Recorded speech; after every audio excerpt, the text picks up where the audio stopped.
this pocket knife pretty much all the time. And I know that. But it's kind of a hassle. It's kind of in the way. And it's kind of like, it's just not making me super comfortable because it's right there. I scratch my hand on it sometimes. Whatever the case may be. So I kind of like, no, I'll just leave it at home. I can think of one, I'll think of one thing, one reason why I don't want to grab that. I don't want to take it with me. And that's kind of the way we are a lot of times with Christ and with making decisions. So, number one, keep God with you all the time.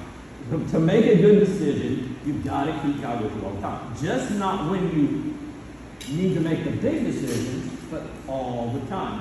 Second thing is maintain. Now, this isn't going to do me any good if I don't maintain it. If it's dull and I've been, sticking it down in the dirt and rubbing rocks with it and everything else, and it's not sharp, it's not pointy, it's nothing, and Amy says, hey, I'll do my Amy voice, let me use your pocket knife so I can open this popcorn. And I was like, and she's sawing away, and she's like, this is junk, this isn't even going to work. Maintain it. That's what we got to do. We got to maintain that relationship with Christ because we need to make a decision. I was really convicted this morning in our morning meeting at work. And I was like this, in the morning meeting like this. And of course, it's early, the guy next to me goes, you got a headache? And I'm like, oops, my face must look really anguished because he thinks I have a headache. And I'm like, no. And he said, oh. And I thought immediately, God told me to say, no, I was praying. But I didn't. I didn't say anything. I said no. So I walk out, and I'm walking, and I get in the locker room, and I'm sitting there thinking, didn't I say anything? What's wrong with me, So I go out and do my first job, and I'm out there, and I'm like, I need to really say something. Well, something happened, and that guy comes up to me here about 2 hours later, and he comes up, and he's like, and I'm like, okay, you want to talk? Okay, pick a subject, we'll talk. So he started talking about something, his electric bike, I think. And then we got to it, and I go, hey, by the way, I said, this morning when you asked me if I had a headache, I said, I didn't have a headache. I was praying. He goes, all right, okay. And I go, I just wanted to make that clear because I felt bad not telling you what I was doing. And you asked, and he goes, okay. And he probably thinks I'm a super weirdo, but it kind of convicted me. And when God tells you to do things, even though you may think it's silly, and you say, well, that's silly, God. Why would you want me to do that? It was an overwhelming urge to tell him that. And I went, and maybe something will come up. Maybe it won't. But I feel like when God tells you to do something, and you have God with you through the day, and he's like, okay, I'm with you. You brought me along, so I'm telling you to do something, but you're not doing it. So why'd you even bring me along? It's just like Amy saying, you have a knife? And I was like, no. She goes, well, it's right there. I was like, well, I know, but it's kind of like that. It's like I bring it with me, but I'm not willing to use it. And that's the last thing. It says, don't be afraid to let people know that you have Christ. Don't be afraid. And that's where it comes down to in the last thing. It says, don't be afraid to let people know that because people need to know.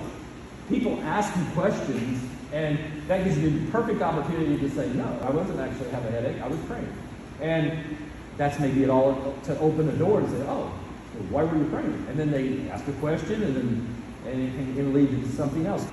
But at the end of the day, after you keep it with you, you ask God to come along and say, yep, I'm going to pick it up in the morning. I got to maintain it. I'm going to maintain that all day long. And then I've got to be not afraid to use it. So, and that's got to be daily. That's not just when we need it. That's got to be daily. And real quickly, I'm going to share a couple verses with you. Galatians 2:20 says, I am crucified with Christ, nevertheless I live. Yet not I, but Christ liveth in me, and the life which I now live in the flesh, I live by the faith of the Son of God who loved me and gave himself for me. Meaning, the life I live now, I live for God. Basically, in a nutshell. That's what God's telling me. The life I'm living now, I'm living for God. Even though I'm in the flesh, I need to live for God. Okay? So, picking up God and taking him with you. We come down to the end of the road. For us, we're going to die. If we're Christian, we're going to go to heaven. That's going to be great. But instead of laying up treasures in heaven and maintaining our Christian walk, we are kind of keeping things to ourselves, and we're kind of trying to build our kingdom on earth. And in Hebrews 11:6 it says, But without faith it is impossible to please him. For he that cometh to God must believe that he is, and that he is the rewarder of them that diligently seek him. And that's the whole thing. That's the whole thing. You can't live under your parents, your teachers, your preachers, your youth group directors, God. You can't, their God can't be your God. God is God. But my God can't be your God. You have to have the faith for yourself. I said, I got enough faith for everybody in you. No, I don't. I got enough faith for me.